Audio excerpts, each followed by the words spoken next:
بسم الله الرحمن الرحيم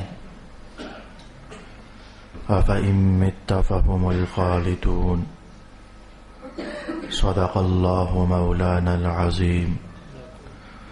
الصلاة والسلام عليك يا سيدي يا رسول الله.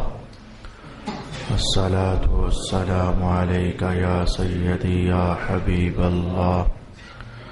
الصلاة والسلام عليك يا سيدي يا شفيع المذنبين وعلى آلك وأصحابك يا سيدي يا رحمة للعالمين.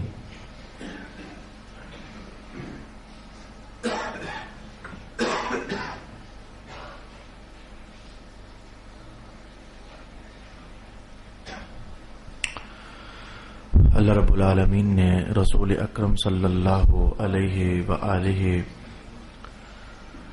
وسلم پر وحی کا یہ نور نازل فرمایا جس کا ترجمہ یہ بنتا ہے کہ اے محبوب، اگر آپ اللہ کے پاس واپس آ جاؤ گے تو کیا یہ لوگ ہمیشہ رہنے والے ہیں؟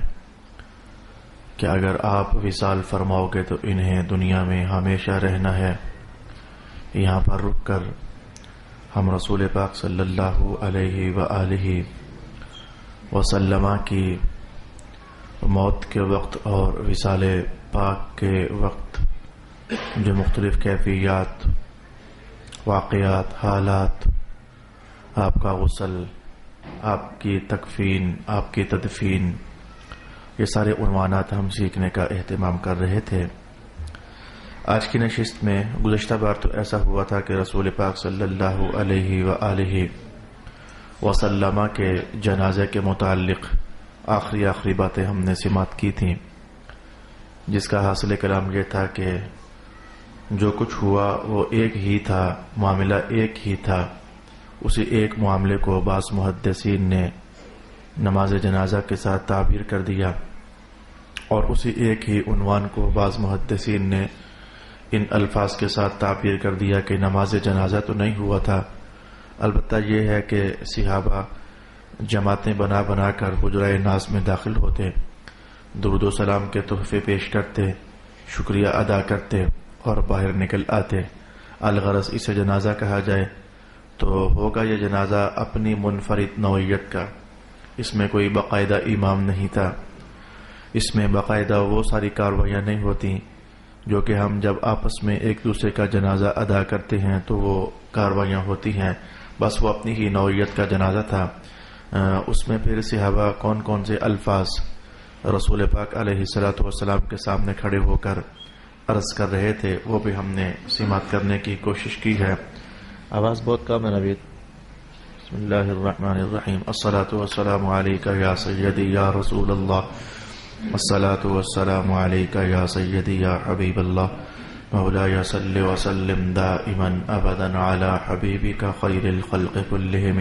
رسول پاک صلی اللہ علیہ وآلہ وسلم کی تدفین کے بیان سے آج ہم گفتگو سے شروع کرنا چاہیں گے. میں نے عرض کیا تھا کہ حضور پاک علیہ السلام وصیت تو فرما گئے تھے. جب پوچھا گیا تھا کہ حضور آپ کو غسل کون دے گا، آپ نے جواب ارشاد فرمایا وہی آپ کی وصیت تھی. حضور آپ کو کفن کیسا دیا جانا چاہیے، رسول پاک علیہ السلام نے جواب ارشاد فرمایا وہی آپ کی وصیت تھی. یا رسول اللہ آپ کو قبر میں کون اتارے گا، سرکار دو عالم علیہ الصلوۃ والسلام نے جو جواب ارشاد فرمایا وہی آپ کی وصیت تھی. تو آج وہ وصیت ہم دیکھنے لگے ہیں کہ آپ نے فرمایا تھا کہ میرے اہل بیت میں سے جو لوگ میرے قریب ترین کے ہیں وہ مجھے قبر میں اتاریں. تو یہ بات ہو چکی کہ رسول پاک علیہ الصلوۃ والسلام کی قبر کی کھدائی اسی جگہ پر تھی جس جگہ پر حجرہ عائشہ میں آپ کی چارپائی تھی. تو چارپائی کو صحابہ نے ہٹا دیا تھا اور ہٹانے کے بعد ٹھیک اسی جگہ نیچے کھدائی کی تھی. اور اس میں حضرت ابو بکر صدیق رضی اللہ تعالی عنہ کا یہ نقل کردہ قول رہنمائی دیتا تھا، لم یقبر نبی الا حیث یموت. رسول اللہ علیہ الصلوۃ والسلام نے ارشاد فرمایا تھا کہ اللہ کے نبی کی شان کچھ یوں ہوتی ہے کہ جس جگہ پر ان کا وصال ہوتا ہے تو بس اسی جگہ پر انہیں دفنا دیا جاتا ہے. تو پھر اسی جگہ پر آپ کی قبر مبارک کھود دی گئی اور قبر شق نہیں ہوئی تھی بلکہ لحد کی گئی تھی۔ قبر شق کون سی ہوتی ہے یہ بھی ہم نے جان لیا، اور قبر بصورت لحد کون سی ہوتی ہے یہ بھی ہم نے جان لیا۔ تو ہمارے ہاں یہ ہے کہ سب سے نیچے کوئی نہ کوئی پھوڑ ڈالا جاتا ہے، ہمارے ہاں خطہ میں پھوڑ ڈالنے کا رواج ہے، اور عربستان کے علاقے میں گھاس ڈالنے کا رواج تھا۔ قبر کے نیچے والی جو فرش ہے قبر کا، وہاں گھاس ڈالی جایا کرتی تھی۔ جیسے کہ ابن عباس فرماتے ہیں کہ جب رسول پاک علیہ الصلوۃ والسلام نے حرم کے تقدس کا بیان کیا اور فرمایا کہ حرم میں کوئی پودا نہیں کاٹا جائے گا، کوئی درخت نہیں کاٹا جائے گا، کوئی شکار نہیں کیا جائے گا، بہت ساری پابندیاں سرزمین حرم کے متعلق جب رسول پاک علیہ السلام نے لگائیں تو ہم میں سے پھر ایک صاحب نے پوچھ لیا الا الاذخر یا رسول اللہ، میرے آقا آپ نے یہاں کے پودے شودے کاٹنے کا حکم منع فرما دیا ہے، تو اذخر گھاس ہے وہ تو ہم قبروں کے نیچے ڈالتے ہیں بطور فرش، تو پھر رسول اللہ علیہ السلام نے فرما دیا الا الاذخر، چلو اذخر کے کاٹنے کی اجازت میں اب بھی تمہیں دیتا ہوں۔ تو عربستان کے ماحول میں ایک گھاس تھا جو نیچے بچھانے کے کام آتا تھا۔ ہر علاقے میں اپنا اپنا نظام اور اپنا اپنا رواج ہوتا ہے، لیکن صحابہ نے ایسا کیا کہ رسول پاک علیہ الصلوۃ والسلام کی جب قبر تیار ہو گئی تو لحد کے اندر جہاں حضور پاک علیہ السلام کا جسم ناز لگنا تھا تو وہاں پھر کمبل ایک بچھا دیا گیا، سرخ رنگ کا کمبل رسول پاک صلی اللہ علیہ وسلم کے جسم ناز کے نیچے بچھا دیا گیا، اور پھر قبر میں یعنی لحد میں اتارنے کے لیے جو صحابہ قبر میں اترے تھے ان میں ایک حضرت علی المرتضیٰ بنتے ہیں، ایک حضرت عباس کے صاحبزادے فضل ابن عباس بنتے ہیں، اور ایک حضرت قسم بنتے ہیں، قاف سے اور میم قسم بنتے ہیں۔ حضرت قسم جو ہے یہ بھی حضرت عباس ہی کے صاحبزادے تھے، یعنی فضل ابن عباس اور قسم ابن عباس یہ دونوں آپس میں بھائی ہیں۔ حضرت علی المرتضیٰ ہوئے اور پھر ساتھ یہ دو کزن ہوئے، تین بزرگ ہوئے، اور چوتھے حضرت شقران تھے جو کہ قبر میں اتارے گئے۔ یہ اصل میں رسول پاک صلی اللہ علیہ وآلہ وسلم کے آزاد کردہ غلام تھے۔ ضرورت بھی 4 ہی بندوں کی تھی، تو ابھی یہ 4 بزرگ نیچے اترے تو رسول پاک علیہ السلام کا جسم ناز ابھی اٹھایا نہیں گیا تھا کہ کونے سے آواز آئی، اور وہ آواز حضرت اوس بن خولی کی تھی، تو کہنے لگے کہ تمہیں خدا کا واسطہ ہمیں بھی حضور کی تدفین میں تھوڑا سا موقع تو دے دو۔ تو پھر اس واسطہ ڈالنے کے بعد حضرت علی المرتضیٰ نے ان سے فرمایا کہ اچھا آپ بھی نیچے آ جاؤ۔ یہ 5 بندے بنتے ہیں جن میں سے ایک رسول پاک علیہ الصلوۃ والسلام کے آزاد کردہ غلام ہیں، اور حضرت علی ہیں، حضرت قسم ابن عباس ہیں، اور حضرت فضل ابن عباس ہیں، اور 5واں بندہ جنہوں نے ریکویسٹ کی تھی کہ ہمیں بھی سرکار دو عالم علیہ الصلوۃ والسلام کے جسم کو اتارنے کی اجازت دے دی جائے۔ تو پھر رسول اللہ صلی اللہ علیہ وآلہ وسلم کو ان 5 بزرگوں نے باقی صحابہ کی مدد سے قبر میں اتارا، اور آج وہ خواب سچا ہو گیا، آج وہ خواب سچا ہو گیا۔ حضرت ام المؤمنین سیدہ عائشہ رضی اللہ تعالی عنہا فرماتی ہیں کہ میں اپنے ابا جی کے پاس گئی تھی، اور میں نے ابا جی سے کہا تھا، یعنی حضرت ابو بکر صدیق رضی اللہ تعالی عنہ کو میں نے ابا جی سے کہا تھا ابا جی میں نے خواب دیکھا ہے تو مجھے اس کی آپ تعبیر بتائیں گے؟ تو پوچھا بیٹی کیا خواب دیکھا ہے؟ کہا میں نے خواب دیکھا ہے کہ آسمان سے 3 چاند اترے ہیں اور اتر کر تو میری جھولی میں آ گئے ہیں۔ ابا جان میں نے یہ خواب دیکھا ہے، تو یہ کیا خواب ہے کہ 3 چاند آسمان سے اترے اور میری جھولی میں آ گرے؟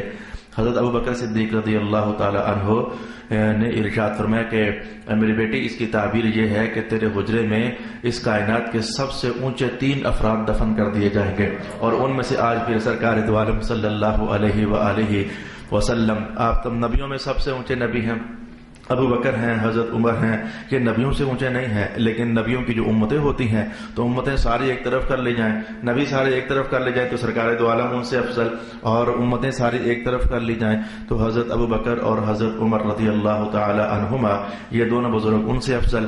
تو آج اس خواب کی تعبیر کا پہلا حصہ وجود میں آ گیا کہ رسول پاک صلی اللہ علیہ وآلہ وسلم کو قبر اطہر میں اتار دیا گیا اور حضرت عائشہ رضی اللہ عنہا کے حجرہ میں دفنا دیا گیا۔ دفنانے کے بعد جب مٹی اوپر برابر کی گئی تو اس موقع پر حضرت بلال رضی اللہ تعالی عنہ آپ کے پاس ایک مشکیزہ تھا، تو آپ وہ گئے، اور یہ جو قبروں کے اوپر آج بھی ہم مشکیزے کے ساتھ یا بالٹیوں کے ساتھ پانی ڈالتے ہیں، تو حضرت بلال کے پاس مشکیزہ تھا، آپ نے وہ مشکیزہ بھرا اور بھر کر کے تو رسول پاک علیہ السلام کی قبر مبارک پر چھڑکا اور سر کی طرف سے پانی ڈالنا شروع کر دیا، جس سے وہ مٹی ذرا سخت ہو گئی، دب گئی اور جم گئی۔ یہ وہ آخری بات تھی جو کہ حضور پاک صلی اللہ علیہ وآلہ وسلم کی تدفین کے حوالے سے روایات میں نقل کی گئی۔ اس کے بعد تو پھر غم ہی غم تھے، اس کے بعد تو پھر دکھ ہی دکھ تھے، اس کے بعد تو پھر سسکیاں ہی سسکیاں تھیں، اس کے بعد تو پھر حالات جیسے صحابہ کے قابو سے باہر ہوتے چلے جا رہے تھے، یعنی وہ غم کے حالات۔ میں اس سلسلے میں جو میرے پاس وسیع ترین پیراگراف ہے وہ آپ کی خدمت میں عرض کرنا چاہوں گا کہ مختلف صحابہ کی کیا کیفیات ہوئیں۔ مدارج النبوت کے اندر حضرت شیخ محقق نے وہ روایات اور وہ کیفیات نقل فرمائیں۔ حضرت سیدہ خاتون جنت رضی اللہ تعالی عنہا آپ حجرے میں داخل ہوتی ہیں تو آپ کے الفاظ یہ تھے: یا ابتا اجاب ربا دعا، یا ابتا الى جنت الفردوس مأوا، یا ابتا الی جبریل ننعا۔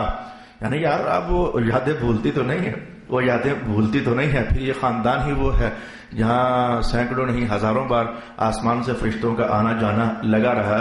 تو حضرت خاتون جنت ایک تو یہ بات کہتے ہیں کہ اے میرے ابا جان، آپ نے اپنے رب کی دعا کو پھر دعوت کو پھر قبول کر ہی لیا، یعنی اللہ نے کہا تھا کہ چاہو تو ادھر رہ لو، چاہو تو ہمارے پاس آ جاؤ، تو آپ نے پھر اپنے رب کی دعوت کو قبول کر ہی لیا۔ اے ابا جان، آپ نے پھر جنت الفردوس کو اپنا ٹھکانہ بنا ہی لیا۔ اچھا، یہ تو ساری سچی کہانیاں تھیں، اس میں وہ جو زمانہ جاہلیت کا آہو فغاں، تماچے مارنا، بال بکھیرنا، گریبان چاک کرنا، یہ وہ کیفیات نہیں، یعنی الفاظ کی صورت میں خراج درد ہے، خراج تحسین ہے، خراج عزت ہے، خراج محبت ہے، وہ سارے کا سارا اس کا اظہار کیا جا رہا ہے۔ تو آئے ابا جان، آپ نے اپنی رب کی دعوت کو پھر قبول فرما ہی لیا، ابا جان آپ نے جنت الفردوس کو پھر اپنا ٹھکانہ بنا ہی لیا، اور پھر ساتھ کہنے لگے کہ ابا جی آپ، یہ درد میں بہت سارے جملے آپ کو پتہ ہو جاتے ہیں، مثلا یہ جملہ کہ جبریل کو کون بتائے گا کہ اب آنے کی ضرورت نہیں ہے، رسول اللہ ادھر ہی تشریف لا چکے ہیں، جبریل کو کون بتائے گا، اور پھر یہ جملہ کہ حضور آپ کس پر وحی اترا کرے گی، یہ آپ کلام ارشاد کر رہی ہیں، درد کا اظہار کر رہی ہیں، آپ کس پر وحی اترا کرے گی، ہمارے گھر میں فرشتوں کا نزول اب کس بنیاد پر ہوا کرے گا، اب جبریل کس کے پاس آیا کریں گے، ابا جان اب جبریل کس کے پاس آیا کریں گے۔ اور ویسے بھی میں نے آپ کو وہ جملہ بتایا تھا کہ جب حضور کا انتقال ہوا تھا تو حضرت جبریل نے کہا تھا میرے آقا اب یہ میرا دنیا میں آخری بار آنا ہے، اس کے بعد میں ان مقاصد کے لیے نہیں آیا کروں گا۔ وہاں رک کر کے میں نے اس پر چند جملوں کی بحث آپ کے سامنے لائی تھی، تو پھر آپ دعا فرماتی ہیں کہ اے اللہ فاطمہ کی روح کو اپنے حبیب کی روح کے پاس جگہ نصیب فرما دے۔ وہ چونکہ وہ حضور فرما گئے تھے کہ بیٹی میں جا رہا ہوں، تو پھر آپ روئیں، کہا بیٹی میرے پاس سب سے پہلے تو ہی آئے گی، تو پھر آپ ہنس پڑے کہ ان قریب میرا وصال میرے ابا جی کے ساتھ ہونے والا ہے، تو کہا اے میرے اللہ پروردگار اپنے حبیب کی روح کے پاس فاطمہ کی روح کو جگہ نصیب فرما دینا اور مجھے اپنے رسول کا ہم نشین بنا دینا۔ اے اللہ مجھے اپنے ابا جی کی جدائی پر جو تکلیف اور غم ہو رہا ہے مجھے اس کے صدمے سے محروم نہ فرمانا۔ اپنے اندر کی کیفیت کو اپنے ایک موقع پر یوں بھی ارشاد فرمایا تھا کہ میرے ابا جی گئے ہیں دنیا سے، تو جو درد مجھے ہوا ہے، جو غم مجھے لگا ہے، آپ نے کہا اگر یہ غم کہیں دن، یہ جو دن ہے دن، اگر دن پر ڈال دیا جائے تو یہ تاپ نہ لا سکے، یہ دن بدل کر رات بن جائے، اتنا غم اور اتنا صدمہ ہے جو اللہ تعالیٰ نے مجھے ارشاد عطا فرمایا ہے ابا جی کے وصال کے بعد، اور پھر مجھے قیامت والے دن رسول پاک علیہ الصلوۃ والسلام کی شفاعت سے محروم نہ فرمانا۔ یہ وہ کلمات تھے جو کہ حضرت سیدہ خاتون جنت رضی اللہ تعالی عنہا ارشاد فرما رہی تھیں، اور روایات کے یہ الفاظ کیسے ہم فراموش کر دیں، جسے لگے وہی جانے، اصل ماجرا تو یہ ہے جسے لگے وہی جانے۔ حدیث کے الفاظ یہ ہیں کہ جب رسول اللہ علیہ الصلوۃ والسلام کا انتقال ہو گیا، اس کے بعد سے لے کر وصال تک حضرت خاتون جنت کو کسی نے ہنستے نہیں دیکھا۔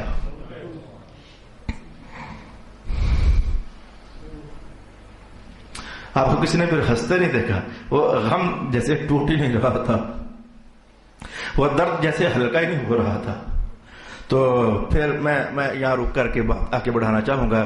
حضرت سیدہ عائشہ رضی اللہ تعالی عنہا اس موقع پر آپ کے اظہار بیان کس طرح کے تھے. رسول اللہ علیہ السلام سے جب جدائی ہوئی تو آپ کے الفاظ کیا تھے؟ آپ کہہ رہے تھے کہ افسوس کہ آج وہ نبی دنیا سے تشریف لے گئے جنہوں نے ہمیشہ فقر کو ترجیح دی اور مالدار بن کر رہنا کبھی آپ نے پسند نہ فرمایا، جنہوں نے ہمیشہ درویشی کو اختیار کیا اور مالداری اور سرمایہ داری کو آپ نے پسند نہ فرمایا. ہائے افسوس، آج وہ نبی دنیا سے تشریف لے گئے جو میں دیکھا کرتی تھی.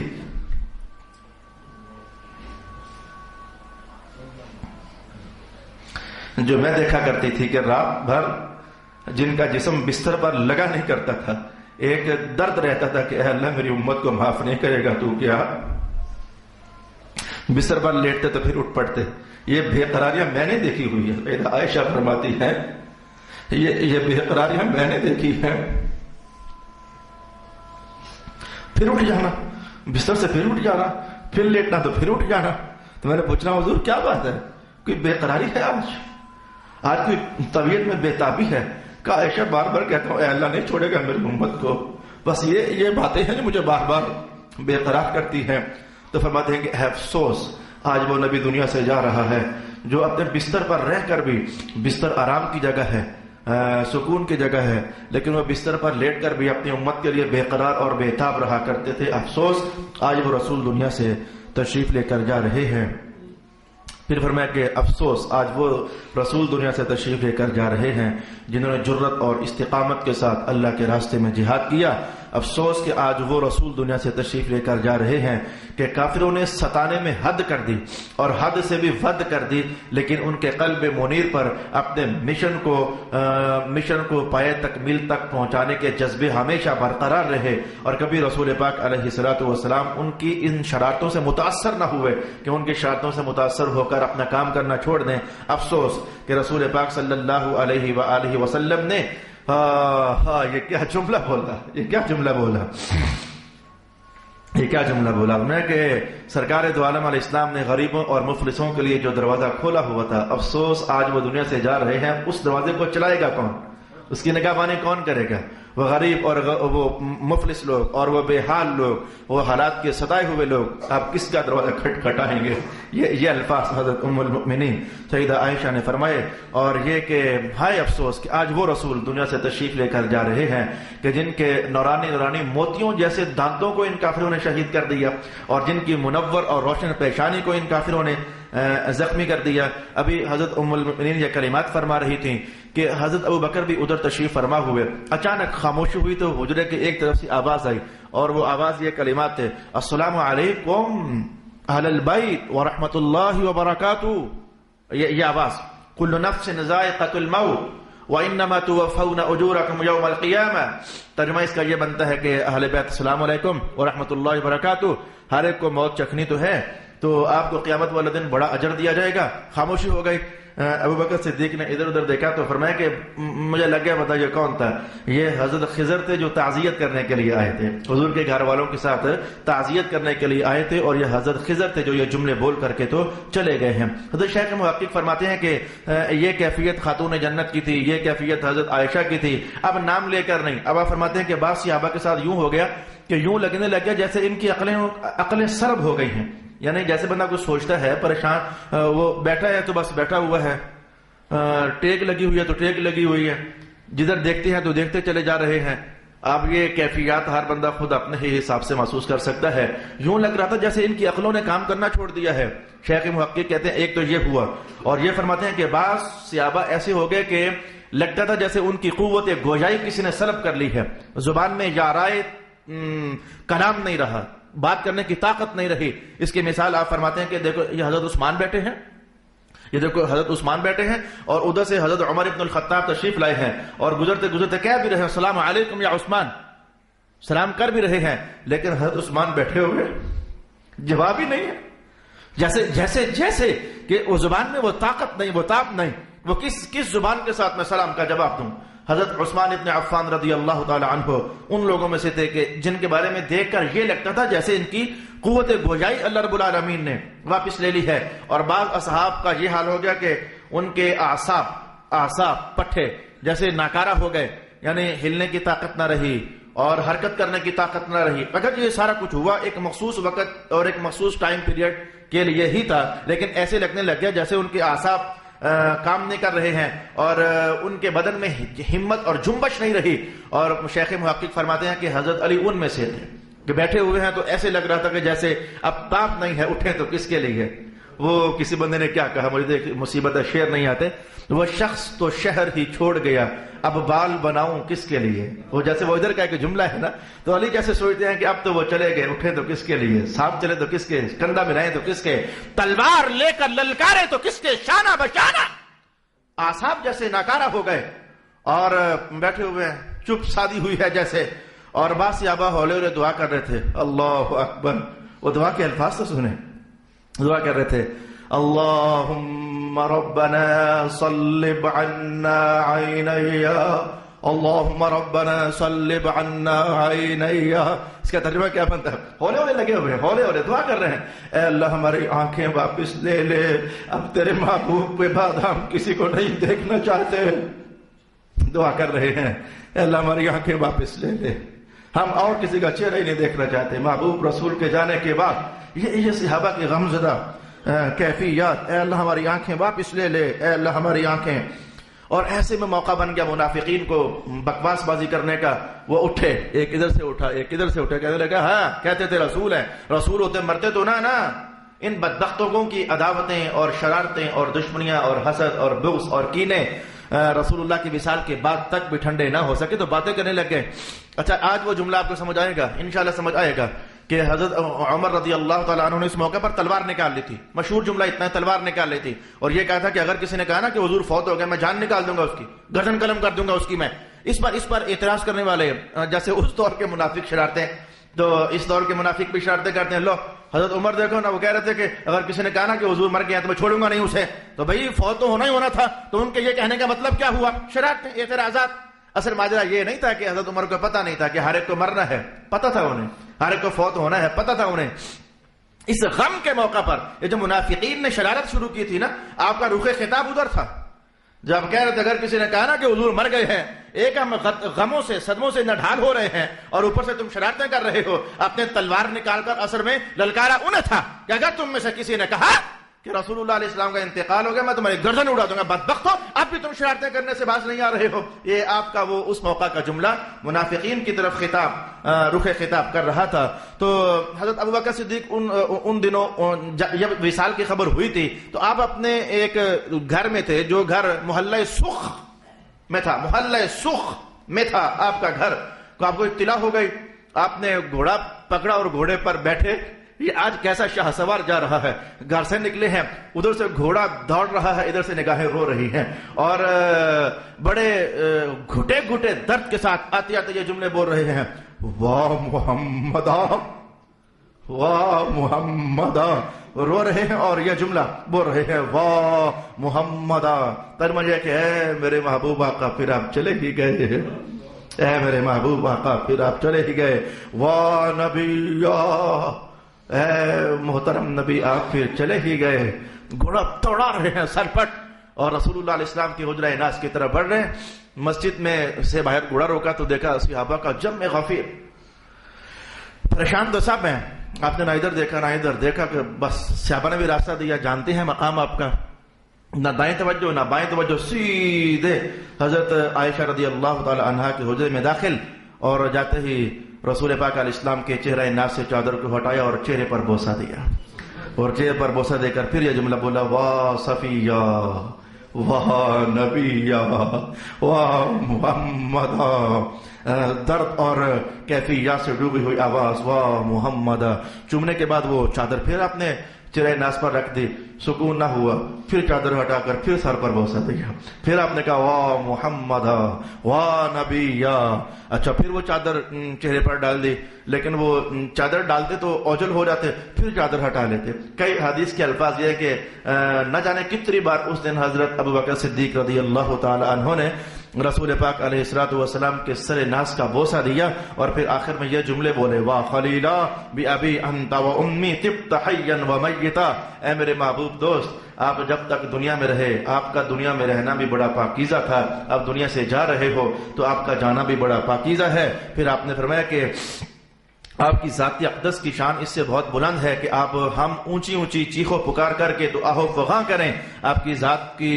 اگر اللہ جملہ دیکھو میں کہ اگر معاملہ ہمارے ہاتھ میں ہوتا میرے آقا، اگر معاملہ زندگی اور موت کا ہمارے ہاتھ میں ہوتا تو ہم ایک ایک کر کے آپ کے بدلے میں اپنی جانیں سارے کے سارے فدا کر دیتے، لیکن آپ کو دنیا سے جانے نہ دیتے۔ لیکن ماجرا ہمارے ہاتھ میں نہیں ہے میرے آقا، ماجرا ہمارے ہاتھ میں نہیں ہے۔ اگر ہمارے ہاتھ میں ہوتا ہم لائن میں کھڑے ہو جاتے تو ہم ایک ایک کر کے اپنی ساری جانیں فدا کر دیتے، لیکن آپ کو دنیا سے ہم جانے نہ دیتے۔ لیکن زمام اختیار ہمارے ہاتھ میں نہیں ہے میرے حضور۔ اگر آپ نے اس طرح کے رونے سے منع نہ کیا ہوتا تو آج جب ابو بکر روتا تو زمانہ دیکھتا کہ ان کی آنکھوں سے آنسو نہیں بلکہ پانی کے چشمے جاری ہو رہے ہیں۔ اتنا میں اندر سے اتنا دکھی ہو گیا ہوں سرکار کہ آنکھوں سے آنسو نہ بلکہ پانیوں کے چشمے جاری ہو جاتے، لیکن آپ نے ہمیں بھر کے اب صبر کرنا سکھایا ہے۔ اس لیے ہم کوئی ایسی تصویر نہیں بنائیں گے کہ زمانے والے بعد میں پھر آپ کی ذاتی اطہر کے حوالے سے اعتراضات کرنے لگ جائیں۔ پھر آپ نے وہاں سے فارغ ہوئے تو باہر جو ایک مسجد میں غموں کا ہنگامہ بنا ہوا تھا، سسکیوں کا ہنگامہ بنا ہوا، آپ کھڑے ہوئے اور کھڑے ہو کر صاحب سے میرے عمر کو کہا بیٹھ یار، تو نے یہ کیا کہا ہوا ہے کہ میں گردنیں اڑا دوں گا تو قتل کر دوں گا، بیٹھ جاؤ۔ تو حضرت عمر ابن الخطاب چونکہ وہ کیفیت جو آپ کے سامنے تھی وہ تو منافق، آپ نے کہا نہیں بیٹھوں گا، میں ان کو قتل کر دوں گا۔ آپ نے کہا میرے بھائی بیٹھو، میری بات تو سننا بیٹھ کر۔ آپ نے یہ آیت پڑھی، عمر یار تجھے وہ قرآن یاد نہیں ہے، انک میت وانہم میتون، عمر تجھے وہ قرآن کا حصہ یاد نہیں ہے؟ رب کائنات نے کہا تھا محبوب آپ کو بھی موت کے دروازے سے گزرنا ہے اور مرنا ان سب کو بھی ہے۔ عمر تو نے وہ قرآن نہیں پڑھا، وما جعلنا لبشر من قبلک الخلد، آج تک جو دنیا میں آیا ہمیشہ رہنے کے لیے نہیں آیا۔ افإن مت فهم الخالدون، اگر آپ چلے جاؤ گے تو کیا یہ ہمیشہ رہیں گے؟ عمر تو نے قرآن نہیں پڑھا۔ وما محمد الا رسول قد خلت من قبله الرسل، محمد اللہ کے رسول ہیں تو اس سے پہلے بھی تو رسول اللہ کے پاس واپس جاتے رہے ہیں، یہ تو یہ کوئی نیا ماجرا تو نہیں ہے۔ افإن مات او قتل انقلبتم على اعقابكم، اگر رسول اللہ کے پاس واپس چلے جائیں تو کیا تم الٹے پاؤں پھر جاؤ گے جاہلیت کی طرف؟ کیا تم نے یہ قرآن نہیں پڑھا؟ ابو بکر نے جب یہ 3 آیتیں کھڑے ہو کر تلاوت کی تو صحابہ کہتے ہیں جیسے انہیں کسی نے بیدار کر دیا، جیسے انہیں کسی نے جھنجھوڑ دیا۔ صحابہ کے الفاظ یہ ہیں، یار قرآن یہ اترا کرتا تھا لیکن ہمیں یوں لگ رہا تھا جیسے ہم یہ آیتیں آج پہلی بار سن رہے ہیں، یعنی وہ غموں نے ہمیں وہ آیات ذہنوں سے غائب کر دی اور ان دکھوں نے وہ قرآن پاک کے حصے جیسے ہمارے ذہنوں سے اڑا دیے، اور ابو بکر پڑھتے چلے جا رہے تھے اور یوں لگتا چلا جا رہا تھا جیسے قرآن آج ہی اتر رہا ہے۔ اور مصطفیٰ جان رحمت حضور رحمت عالم صلی اللہ علیہ وسلم کی ذات اطہر کے حوالے ہی سے اتر رہا ہے۔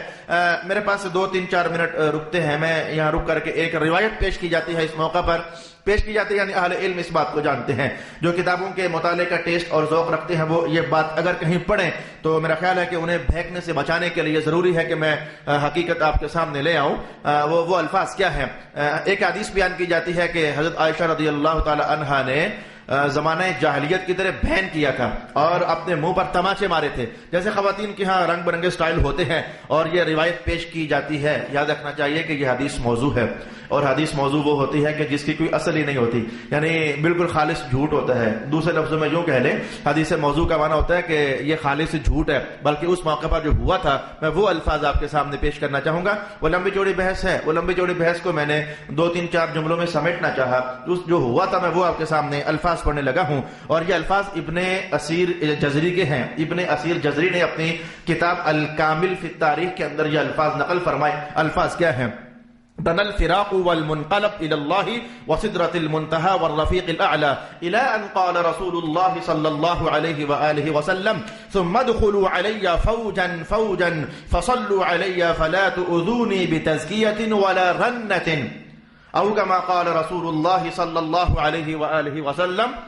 روایت کے الفاظ تو یہ ہیں کہ پھر رسول اللہ کی وصال کی گھڑیاں جب بالکل قریب ہو گئیں تو اس موقع پر رسول پاک علیہ السلام نے اہل خانہ کو اور اپنے اہل بیت کو یہ مختصر سا خطبہ ارشاد کیا تھا، جس کے الفاظ یہ تھے، جب وہ پوچھا جا رہا تھا حضور جنازہ کون پڑھے گا، کفن کون سا ہونا چاہیے، قبر میں کون اتارے گا، تو ان باتوں کے اندر ایک بات رسول اللہ علیہ السلام نے یہ ارشاد فرمائی تھی، پھر ایسا کرنا کہ مجھے کفن پہنانے کے بعد میرے حجرے میں چھوٹی چھوٹی جماعتیں بن کر داخل ہونا، ثم دخلوا علی فوجا فوجا، چھوٹی چھوٹی جماعتیں بن کر میرے حجرے میں داخل ہونا، مجھ پر نماز پڑھنا یا درود و سلام پڑھنا۔ سلو کا ترجمہ، یہ دونوں ترجمے اس کے بنتے ہیں، وہ کہانی جو اختلافی میں نے آپ کو بتائی۔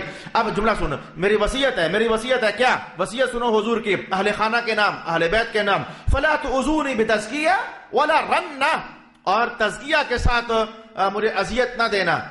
اور تزکیہ یہ ہوتا ہے کہ جیسے یعنی کسی کو بہت اونچا کر کے بیان کرنے کے لیے ہماری مائی نہیں کہتے ہو میرا شیر پتر ہے، تو میرا بادشاہ پتر ہے، تو میرا چند پتر، کسی کا بیٹا مر جائے تو عجیب و غریب لفظ مائیں بولتی ہے، کہا میرے سے ایسا نہ بولا، میں اللہ کا رسول ہوں تو میرے لیے وہی کافی ہے، میں اللہ کا رسول ہوں۔ اس لیے صحابہ کے الفاظ یا اباتا، اے ابا جان، اے اللہ کے رسول، اے محمد، اے آقا، یہی الفاظ ہیں رسول اللہ علیہ السلام نے جو سمجھایا تھا صحابہ اس کے عین مطابق۔ اور آخری جملہ یہ تھا ولا رن، ولا رن، رن نہ کرنا مجھ پر، رن۔ اور رن کا ترجمہ کرنے کے لیے میں کہوں گا کہ زمانہ جاہلیت کی موت کے موقع پر جو جو جاہلانہ رسمیں ہوتی تھی ان سب کو سمیٹے ہوئے ہے لفظ رن، یعنی اپنا گریبان پھاڑ دینا، اپنے بال نوچنا، اپنے جسم پر ناخنوں کے ساتھ نشان کھینچ دینا، یا پھر منہ پر تماچے مارنا، یا اونچی اونچی بین کرنا، یہ جو 5-6-7 قسم کی چیزیں ہیں یہ ساری کی ساری رن لفظ کی تفصیل میں آتی ہیں۔ تو رسول اللہ علیہ السلام تو وصیت فرما رہے ہیں کہ اگر تم رن کرو گے تو پھر ایسا ہوگا کہ مجھے اس سے اذیت ہوگی، تمہارے رن کرنے سے مجھے وہ صدمہ ہوگا۔ اب صدمہ ہونے کا راز کیا ہے یہ اپنے مقام پر ایک تفصیل ہے کہ مجھے رو گے تم، صدمہ مجھے ہوگا، وہ ماجرا پیچھے آپ پڑھ چکے ہو 10ویں سپارے میں۔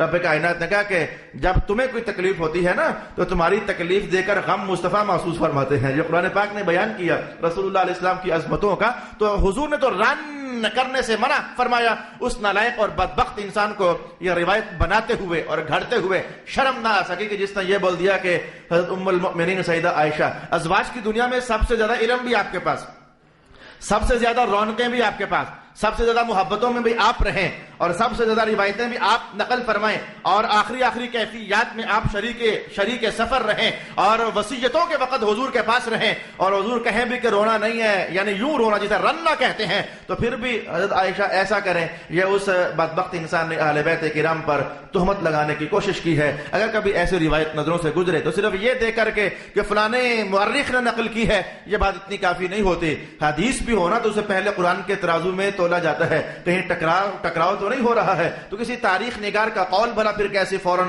قبول کر لیا جا سکتا ہے اور تسلیم کر لیا جا سکتا ہے۔ آج میں نے گفتگو کو سیکنڈ لاسٹ نشست میں داخل کرنا چاہا، اگلی گفتگو جو ہے وہ ایک نشست میں ختم کر دوں گا، جو اس میں ہو سکا سو ہو سکا۔ اگلی نشست میں ہم اس جملے کی بحث دیکھیں گے کہ رسول پاک علیہ السلام سے حضرت جبریل 3 دن آتے رہے اللہ کی طرف سے تعزیت کرنے کے لیے، کیا حال ہے جی، بیمار پرسی کرنے کے لیے، آپ کا کیا حال ہے جی، اللہ تعالیٰ آپ کا حال پوچھ رہا ہے۔ تینوں دن حضور جواب دے رہے تھے کہ جبریل بڑی تکلیف ہو رہی ہے اور بڑی بے چینی ہو رہی ہے۔ اس پر میں نے کہا تھا کہ ہمیں کچھ جاننا ہے اور سیکھنا ہے۔ سرور انبیاء اور موت کے وقت تکلیف، یہ بہت تکلیف ہو رہی ہے اور بہت بے چینی ہو رہی ہے۔ اس جملے پر انشاءاللہ العزیز اگلی نشست میں اس پر 16-17 قسم کی ابحاث ائمہ تفسیر نے فرمائی ہے، لیکن ایک نشست میں جتنی ہو سکیں گی ہم سیکھنے کے بعد اس عنوان کو ختم کر دیں گے۔ وآخر دعوانا ان الحمد للہ رب العالمین۔